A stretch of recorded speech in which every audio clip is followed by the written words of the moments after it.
ஒரு நாள் அல்ல, ஒவ்வொரு நாளும் இஸ்ரவேல் மக்கள் ஒரே ஒரு பயத்தோடு விழித்தார்கள். அது ஒரு மனிதன் அல்ல, அது ஒரு மாபெரும் பிரச்சனை. அவன் பெயர் கோலியாத். அவனின் குரல் நம்பிக்கையை நசுக்கும் இடி போல இருந்தது.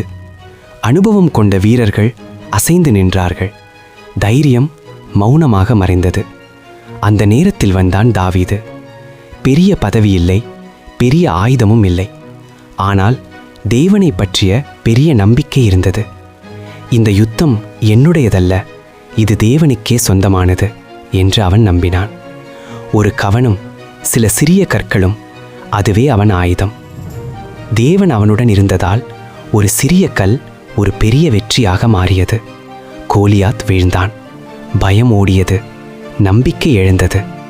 இன்றும் நினைவில் வை, தேவன் நம் வயதை அல்ல, நம் விசுவாசத்தை பார்க்கிறார். நம்பிக்கை கொண்ட ஒருவரால் வரலாறு மாறலாம்.